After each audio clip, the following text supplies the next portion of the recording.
आज मी महाराजांच्या पुढे बसलेली नाही, म्हणजे तुमच्या लक्षातच आलं असेल की महाराजांच्या पुढे शिवीगाळ करायला जरा बरं वाटत नाही, म्हणून इथं बसून बोलते। तर स्त्रियांच्या चारित्र्यावर काल्पनिक कथा रचून मला हेनं फोन करून सांगितलं, त्यानं फोन करून सांगितलं, डाग लावणारी बाई काल परत लॉज ह्याच विषयावर बुंकलीच। आता तिनं मला महान म्हणली, थँक्यू बरं का, महान म्हणली बरं झालं, कारण तिच्या भाषेत आता चेंज झालेलाच आहे ॲक्च्युली, तर त्या गोष्टीचा आनंदच आहे। महानबाई असं बोलली, पण महान म्हणून तिनं शेवटी एक शब्द वापरला की ती स्वतः लॉजवर काम करते म्हणून तिला सगळ्या लॉजवर जाणाऱ्या बाया दिसतात। नाही नाही नाही नाही नाही नाही, मी काय कुठलं काम करते म्हणून मला कुठल्या कोणत्या बाया कशा दिसतात ही अजिबात नाहीच, का तर स्त्रियांचा आदर मी करते। तुझ्यासारखं नाही की काल्पनिक, कधी तू म्हणती मी हॉस्पिटलला काम करते तिथल्या लोकांनी मला काढलं, कधी तू म्हणती मी लॉजवर काम करते, तर बाई तू ठरव मी कुठं काम करते आधी। बरं राहू दे, मी पण ठीक आहे लॉजवर जरी कामाला म्हणलं तरी मी ह्या आधी पण सांगितलं बरं का की कुठल्याच कामाचा कमीपणा नसतो, चोरी आणि शिंदळकी सोडून। त्यामुळं मी कुठं काम करते ह्या कामाचा मला कमीपणाच नाही। आता तुला असेल कदाचित, कारण तू कुठं काम करतीस हे तुलाच माहीत नाही आणि तू काय काम करतीस ते, कारण तुझे थंबनेल वगैरे, आता ती विषय निघालच पुढं, मी पूर्ण सगळा व्हिडिओज थंबनेलचा टाकणार आहे। तुझे थंबनेल कसे आहेत, तुझी भाषा कशी आहे, आणि ह्यावरनं मग तू काय कामं करतीस। तर पहिलं गोष्ट तू काय म्हणली की इथं पुण्यामध्ये 500 रुपयापासून रूम सुरुवात आहे, तर तिथं एसी आहे। हो आम्हाला माहीत, सॉरी मुंबईमध्ये 500 रुपयापासून रूम पुढं म्हणजे लॉजच्या रूमचं भाडं 500 रुपयापासून सुरुवात होतं, आणि प्रत्येक रूमला इथं एसी आहेत। हो बरोबर आहे, मुंबईचं वातावरण दमट आहे, हिवाळ्यात सुद्धा तिथं थंडी वाजत नाही हे आम्हाला माहिती आहे। आम्हाला तुझ्या रूमला एसी आहे का नाही का ह्याचा प्रॉब्लेमच नाही। मी व्हिडिओ आधी ऐकत जा बाई, तुझी कमी बुद्धी आहे। मी व्हिडिओ काय टाकला होता की ज्या लॉजवर काम करणाऱ्या बायाला ही बाई म्हणते की लॉजवर काम करणाऱ्या नालायक बाया, आणि शेवटी तू आता ते बुकलीसच, लॉजवर काम करणाऱ्या नालायक बाया असं तू बोलती। मग त्याच लॉजचा सहारा घ्यायला गेलीस, लॉजवर गेलीस। बरं आता ही तुला प्रेमात बोलली होती, तर आता मी तुला सत्यता सांगते। तू काय बोलली की एक महान व्यक्ती बोलली एशी आहे आणि लॉजवर गेली, आणि ती लॉजवर काम करते म्हणून तिला सगळ्या तिला तेच दिसतं सगळे लॉजवर। बरं मी कुठं काम करते ती सोड, मग तू गेली नाही का लॉजला? कुठं लॉजलाच आहेस की, लॉजवरच गेलीच ना, का नाही गेलेली लॉजवर? आणि आता तुला जरा तुझ्याच भाषेत उत्तर देते, कारण तुझंच म्हणणं आहे की छत्रपती, तू लोकांना शिव्या घालती ना, तर तू तिथं महाराजांचं नाव करते की महाराजांनी सांगितलंय जशाच तसे उत्तर द्या। तर आता मी तुला जरा जशाच तसेच उत्तर देते। असं तू मला हिणवून बोललं की तिनं लॉजवर काम करते म्हणून तिला सगळे तिच्यासारखे वाटतात। बरं मग आता तू वेळोवेळी बायकांना म्हणजे असं टार्गेट करती, ही ह्याची रकेल ती त्याची रकेल, मग तू रकेल राहती का दुसऱ्याच्या? कारण तू प्रत्येक वेळा कमरेच्या खालच्या भागावरच बोलती। आणि राहिला प्रश्न, मी लॉजवर काम करते आणि तू काय करती, तू शरीराची हौस भागवायला जाती, का तर तुझ्याकडे ती घरात नाही ना, तुझी घरात जिरत नाही, तुला जिरवायला प्रत्येक वेळा नवीन लागतो, म्हणून तू लॉजवर जाती, म्हणून तुला आम्ही काम करून आम्हाला लॉजची जास्त माहिती नाही, पण तुला लॉजची रेट किंमत सगळंच माहिती आहे। का तर तुझा कोण नाही जिरवायला घरात, म्हणून तू जिरवून घ्यायला लॉजवर जातीस। तू लॉजला नावं ठेवती ना, स्पष्ट भाषेत बोलते, तू लॉजला नावं ठेवती, लॉजला तू नावं ठेवती की लॉजवर काम करणाऱ्या बायकांना। अगं बाई ती बायका पोटासाठी लॉजवर काम करतात, किंवा मे बी जर लॉजवर काम करत असले तर बरं का पोटासाठी करते, पण तू तुझ्या शरीराची भूक भागवण्यासाठी लॉजवर जातीस। आणि हे समाजाला नवीन सांगायची काही गरज नाही, हे काय वेगळं सांगायची समाजाला गरज नाही। हिचं दुसरं एक थंबनेल होतं, आणि हां आता ती थंबनेलचा आपण नंतर बोलूयात। तर तू डायरेक्ट म्हणली की जी मी लॉजवर काम करते म्हणून मला असं वाटतं की सगळ्या बायका तशाच लॉजवरच जातात, हिला सगळे लॉजवरच गेल. मग तू लॉजवर नाही तर कुठं? आणि तुला दुसरी एक महत्त्वाची गोष्ट सांगते, हॉटेल मॅनेजमेंट ह्याचे कोर्स असतात बरं का. लॉजवर काम करणे म्हणजे फालतूपणा नाही. आता तू झोपायला लॉजवर जाती तरी तुला तो फालतूपणा वाटत नाही, तिथं काम करणाऱ्या लोकांना तू फालतू समजती. तर तुझ्या माहितीसाठी सांगते, आता त्या माधुरीताईली माहीत असेल, त्या शिकलेल्या आहेत. तुझ्यासारख्या आडांटी अनपड बेअक्कल बाई, बायकांच्या चारित्र्यावर डाग लावणारी बाई, तिला काय माहीत असणार ग बाई. त्या माधुरीताईली तरी विचार जरा की हॉटेल मॅनेजमेंटचा कोर्स असतो, त्याला 3-3 लाख रुपये भरावे लागते त्या 1-1.5 वर्षासाठी तो कोर्स पूर्ण करण्यासाठी. आणि तो काय एकदा कोर्स पूर्ण केला ना तर दुबईसारख्या अमेरिकेसारख्या ठिकाणी हॉटेलमध्ये 2-2, 3-3 लाख रुपये हॉटेल मॅनेजरला पगारी आहेत. ज्या हॉटेलला तू लॉज म्हणून संबोधती, आणि लॉज एक लहान लॉज वेगळे असतात आणि हॉटेल वेगळं असतं, खूप फरक आहे जमीन आसमाचा. पण तू बेअक्कल बाई, तुला फक्त लॉजच माहिती, हॉटेल नाही. तुला 5 स्टार 3 स्टार हे हॉटेल माहीत नाहीत तुला, तुला फक्त लॉजच माहिती. 500 रुपये का तर तुझी तेवढी किंमतच आहे. तुला जे घेऊन जाणारे असतात ना लॉजला, ते 1500च्याच लॉजला घेऊन जात असतील बाई, म्हणून तुला तिथपर्यंत माहिती आहे, तुला पुढची माहिती नाही. आणि तू काय म्हणली, मी लॉजवर काम करते म्हणून मला सगळे लॉजवर येणारीच दिसतात. बरं, आता तुला काय दिसतं मला सांग. तू एक थंबनेल ठेवलेला आहेस, नवऱ्यानं सोडलेल्या बायका ह्या काय असतात, रखेल असतात. आहे, मी स्क्रीनशॉट काढलाय, नवऱ्यानं सोडलेल्या बायका रखेल. आता तुला बी तुझ्या नवऱ्यानं सोडलं, मग तू रखेल आहेस का? म्हणजे कुणाची रखेल आहेस का? फक्त मी तुझ्या थंबनेलचं बोलते, ती थंबनेलचे मी व्हिडिओ टाकणारच आहे. तुझ्या थंबनेल काय काय आहेत, जरांगेच्या ठेवलेल्या बाया. आता हे तुझे विचार बरं का. तू काय म्हणली, मी लॉजवर काम करते म्हणून मला सगळं तीच वाटतं की लॉजवरच, ही तू बोललीच कालच्या व्हिडिओत. कुठलंच काम हलकं नसतं ही मी वारंवार सांगून, पण तू काल काय बोलली की त्या बाईनं काही तर नाही, महान बाईनं लॉज सांगितलं की लॉजवर राहते काय जे, आणि हिनं स्वतःच लॉजवर काम करते त्याच्यामुळे हिला सगळे तीच दिसतात. बरं, मग आता ठीक आहे, मी कुठं, आता तू तर कुठं काम करते हे पण माहीत नाही काय, कारण काही लोक म्हणतात तू कुठं काम करते काय करते हे सगळं, पण मी त्याच्यावर काय बोलणारच नाही कारण ती आपली संस्कृती नाही. आणि आता दुसरी गोष्ट, तू म्हणती ना मी लॉजवर काम करते म्हणून मला सगळे लॉजवरच आलेल्या बाया वाटतात. बरं, मग आता तू स्वतः जरांगेच्या ठेवलेल्या बाया असं थंबनेल ठेवती, म्हणजे तुझे विचार काय आहेत, ठेवलेलं रखेल ह्याच्याशिवाय तुझे विचार नाहीत. मग तुला बी कुणीतरी ठेवलंय का? नाही, माझ्या कामावरून म्हणली की लॉजवर काम करते म्हणून हिला सगळे तसेच वाटतात. मग तुझे असे शब्द आहेत, मग तुला बी असंच वाटतं का सगळं? म्हणजे तुला कुणीतरी ठेवलेलं आहे म्हणून तुला सगळ्या ठेवलेल्याच बाया दिसतात का? मी फक्त तुझ्या प्रश्नाला उत्तर देते बरं का, मी मनचं काहीच बोलत नाही. डायरेक्ट तू थंबनेल ठेवती, जरांगेनं ठेवलेल्या बाया, म्हणजे तुझे विचारच तसे आहेत का?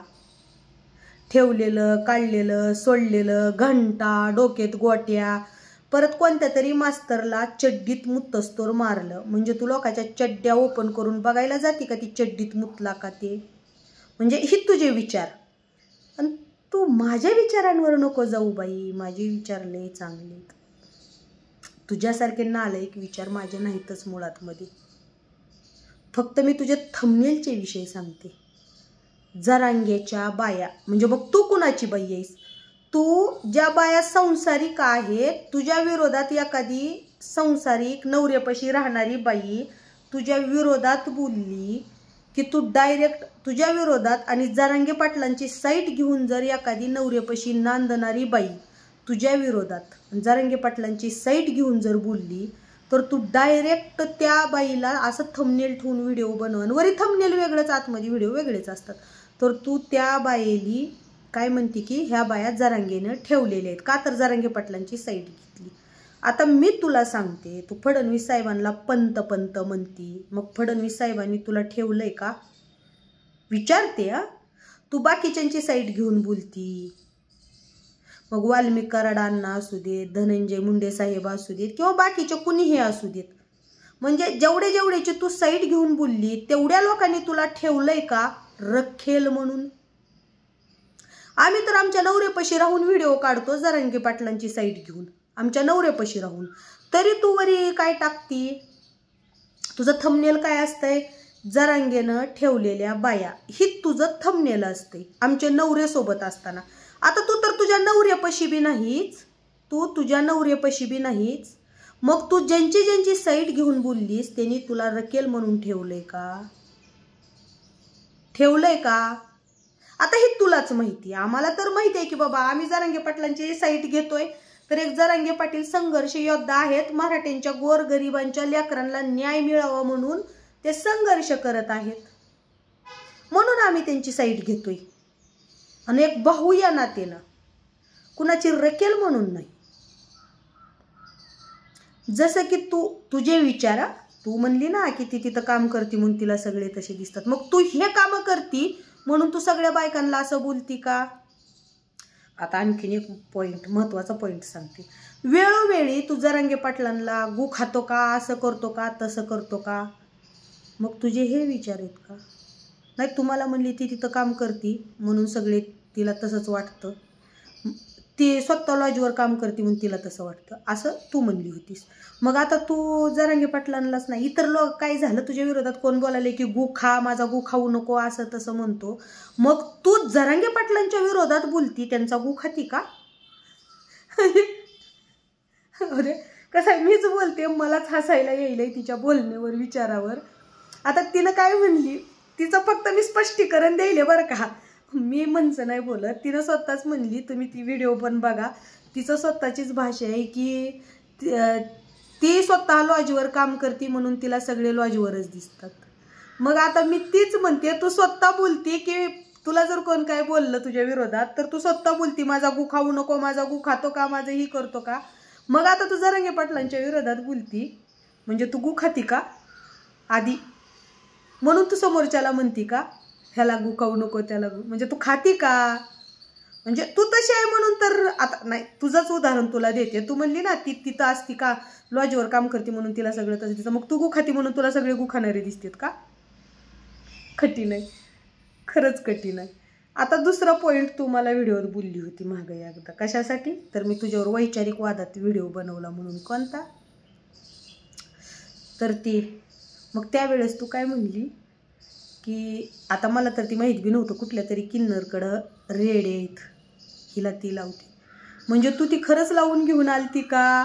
म्हणजे तू तशी आहेस म्हणून तुला ती दिसलं, मला पण लावावं म्हणून.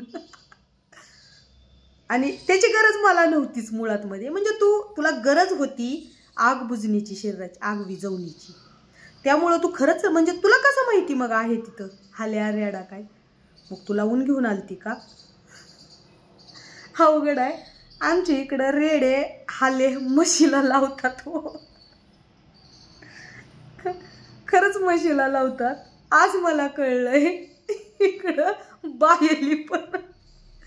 जाऊ देत, नाही हिनं लावून घेऊन आलती, त्यामुळे हिच्या शब्दात काय आलं की कोणत्या तरी किन्नरकडं, कुठल्या तरी मला ती गावाचं राजस्थानचं काहीतरी कुठल्या तरी किन्नरकडं हा रेडे आहेत, हिला ती लावायची काय, म्हणजे ही लावून घेऊन आलती. म्हणजे आता हिचेच विचार आहेत बरं का. हिनं काय बोलली होती की तिनं स्वतःच लॉजला कामाला आहे म्हणून तिला ते तसं दिसतंय, असू देत. बरं, आता दुसरा पॉईंट अनेक सांगते, म्हणजे माझ्या बाबतीत बोलल्यालाच सांगते. हिनं दुसरा शब्द पण मला काय बोलली होती की माझ्या आईला किती नवरे आहेत, म्हणजे तुझ्या आईनं, म्हणजे ही विचार तुझ्या घरात रुजले म्हणून तू मला बोलली ना. आता तुझंच वाक्य आहे बरं का, मी लॉजला काम करते म्हणून मला सगळे तसे दिसतात, मग तुला असं का दिसलं की माझ्या आईला किती नवरे आहेत? म्हणजे तुझ्या आईनं तसे नवरे करून तुला पैदा केलं का 10-15 नवरे करून? की जी गोष्ट फक्त तू मला बोललेलं मी स्पष्टीकरण देते बरं का, कारण तूच स्वतः सांगितलं त्यावेळेस. परत हिचा आज्जा कोण, पज्जा कोण, काहीच माहिती नाही.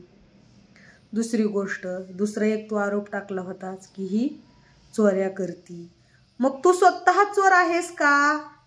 त्यामुळे तुझ्या तोंडात ती वाक्य आलं मी चोरी करते म्हणून. हे बघ बाई, मी फक्त शब्दाला उत्तर देते आणि मी तुझ्यासारखी नालायक नाही की कुत्र्यासारखं उगाच मंचं भुकायचं. मी पॉईंट टू पॉईंट बोलते. आणि तू सांगितलं की एकाला जोपर्यंत जे कमेंट करणारे, तुझ्यावर व्हिडिओ करणारे सगळ्यांना पोलिस उचलत नाहीत तोपर्यंत मी आंदोलन मागं घेत नाही, शांत बसत नाही.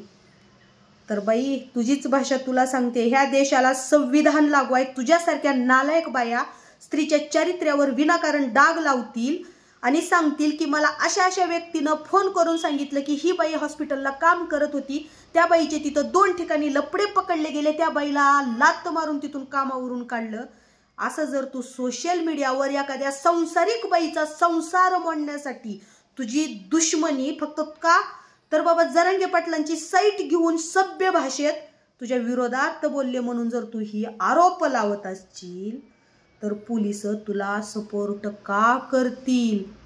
आणि त्यावेळेला माझ्यासारखी बाई झोपणार नाही, जागृत राहील आणि पोलिसाला ती व्हिडिओ दाखवल, बघा ही बाई काय बोलली आणि ते सत्य मला बाहेर काढून दाखवा की माझे कुठं लपडे होते, कुणासोबत होते आणि मी कुठल्या हॉस्पिटलला कामाला होते. जर तुला खरंच एका बापानं काढला असेल, तू माझ्या आईला म्हणली होती ना हिच्या आईला किती नवरे, तर आज तुला बोलते तुझ्या आईला जर एकच नवरा लागला असेल आणि तुला पैदा केला असेल ना तर त्या व्यक्तीचा नंबर सोशल मीडियावर दे. तू जी म्हणली होती ना, मी आत्ता पण ती व्हिडिओ बघितला, परत मी कंटिन्यू मला जागृत करते ती व्हिडिओ बघून बघून की झोपू नको, हा न्याय मिळेपर्यंत जागा राहा. तर जो तो व्हिडिओमध्ये तू स्पष्ट बोललेली आहे की त्याचं कॉल रेकॉर्डिंग माझ्याकडे आहे, पण ती दादा म्हणले की वाजवू नका म्हणून मी वाजवलं नाही. जर तुला एका बापानं काढलं असेल तर ती कॉल रेकॉर्ड वाजव. ओपन चॅलेंज देते, ओपन चॅलेंज. कारण मी तुला घाबरत नाही ह्याचं कारण एकच, तुझ्यासारखं मी लॉजवर कधी कुणासोबत नवरा सोडून दुसऱ्यासोबत झोपायला जात नाही म्हणून मी घाबरत नाही. बाई सगळ्यात जास्त कधी घाबरती सांगते ती नकटी असती. नकटी म्हणजे आपल्या नवऱ्याला सोडून परपुरुषासोबत जेव्हा संबंध ठेवते तेव्हा ती बाई जास्त घाबरते. का तर बाबा आपलेही लपडे जर पकडले गेले आणि समाजाच्या समोर आलं तर आपलं कसं होईल म्हणून बाई घाबरती. दुसरी गोष्ट, ती बाई चोरी चपाटी करत असेल, खोटं वागत असेल तर घाबरती. पण यापैकी कुठलेही गुण माझेत नाहीत ग बाई, म्हणून मी तुला घाबरत नाही, म्हणून मी तुला घाबरत नाही. नाहीतर मीही तुला घाबरली असते की बाबा आमच्या असंही कुठाने आहेत, ही बाई तर एवढी नाशकी आहे, हिनं तपास काढला आणि पकडलं तर माझं कसं होईल, मी घाबरली असते. पण मी नाही घाबरत, कारण मला माझा आत्मविश्वास सांगतोय की तू एक निष्ठ आहेस तुझ्या नवऱ्यासोबत, तुझ्या कुटुंबासोबत, तुझ्या कामासोबत, किंवा कामावरही मी कुठं फालतूपणा करत नाही. त्यामुळं माझा आत्मविश्वास आहे स्वतःवर. आपण बाहेर जगाला किती जरी सांगत फिरलो ना मी खूप सभ्य आहे, मी खूप सभ्य आहे, जगाला माहित नसतं आपल्या आतली किडी, पण आपल्याला स्वतःचं मन सांगत असतं की कारण ज्या ज्या वाईट गोष्टी केल्यात ही बाकीच्याली माहीत नसतं, पण आपल्या स्वतःच्या मनाला चांगलं माहीत असतं की आपण काय वाईट केलं आणि काय चांगलं केलं. त्यामुळं बळनबी तू ना माझ्या नादाला तर मुळात लागूच नको. आणि तुझ्यावर कधीच जरांगे पाटील भुंकले नाहीत, जरांगे पाटील कुठल्या घाणेरड्या प्रकारात सापडले नाहीत, कुठं काही नाही, तरी तू त्यांचं थंबनेल ठेवून त्यांच्यावर बोलून त्यांना बदनाम करत आहेस. आणि जोपर्यंत जरांगे पाटील चुकीचे आहेत ही पुरावे दाखवत नाहीस तू, तोपर्यंत मी तुझ्यावर व्हिडिओ टाकणार, कारण तू विनाकारण जरांगे पाटलाला बदनाम करत आहेस. आत्ता इथून पुढं तर मी तुला बदनाम करायला चालू करणार. आणि मी आशा करते की बाकीच्या लोकांना उचलायच्या धमक्या देती, तर मी आशा करते तुझ्याकडून तू पहिली केस माझ्यावर कर, म्हणजे काय सत्यता आहे ना ती येऊ देत पोलिसाच्या समोर. काल तू काय सांगितलं की एका पोलिसीन ताईनं तुला मदत केली आणि त्यांनी वरती फॉर्म पण दिलाय, वरती हे पण केलंय, आणि खास महत्त्वाचा शब्द म्हणजे नालायक बाई, ती जी पोलीस ताई आहेत ना त्या मॉमेडियन आहेत, हे तू सांगितलंस. मॉमेडियन असून तुला मदत केली तर आत्तापर्यंत किती मॉमेडियन लोकांचा तू गु खाल्लास ग छपरी. ते जरांगे पाटील सगळे सोयरे म्हणतेत तर तू त्यांना काय लांडे मुल्ला नको त्या घाण शब्दात बोलत होतीस ना. का तर जरांगे पाटील ती असं तसं ना हिंदुत्वाच्या नावावर तू त्या मॉमेडियन लोकांना किती बोललीस ग. तू तो व्हिडिओ नसशील दाखवला त्या ताईंना. हां तो व्हिडिओ नसशील दाखवला. तू वेळोवेळी त्यांच्या विरोधात बोलत गेलीस. मग तुला मदत करताना त्या ताईंनी जातीचा विचार केला का ग हे छिन्नालबाई. केला का ग. नाही ना केला. त्यांनी कुठल्या जातीचा विचार नाही करता तुला मदत केली आणि हळहळही केली की तुम्ही किती संघर्ष करता म्हणून. मग अशा वेळेला तू तो व्हिडिओ नसशील दाखवलेला की तू मॉमेडियन लोकांना किती घाण शब्दात बोलतीस, किती घाणेरडे शब्दात त्यांना शिव्या घालतीस ते. आणि जरांगे पाटील त्यांच्यासोबत राहतात, त्यांना सभेला बोलवतात किंवा त्यांना स्टेजवर मॉमेडियन लोकांना बोलवलं आणि मराठा समाजाला खाली बसवलं म्हणून तू किती खाली बुडाच्या आग करून घेत होतीस ग. आणि आज त्याच मॉमेडियन ताई तुझ्या मदतीला आल्या. लाज वाटू दे. तुझ्यासारखे काही नालायक लोक जातीय वाद पसरवतात. तुझ्यासारखे नालायक लोक जातीय वाद पसरवतात. आणि आज सांगायली की मेन म्हणजे ती मॉमेडियन होती. लाज वाटू दे. आत्ता तरी अक्कल शिक काहीतरी बाई. आत्ता तरी अक्कल शिक. इतके दिवस तू मॉमेडियनला नावं ठेवत होतीच. नाही ह्याच्यावर मी आणखीन एक दुसरा व्हिडिओ टाकतेच. कारण हा मला वाटतं 21 मिनिटाचा व्हिडिओ आहे. त्यामुळं पब्लिक शेवटपर्यंत बघणार नाही. पण पब्लिकचे डोळे उघडवणं खरंच गरजेचं आहे. तर माझा पुढचा व्हिडिओ ह्या मॉमेडियन विषयावरच असणार आहे.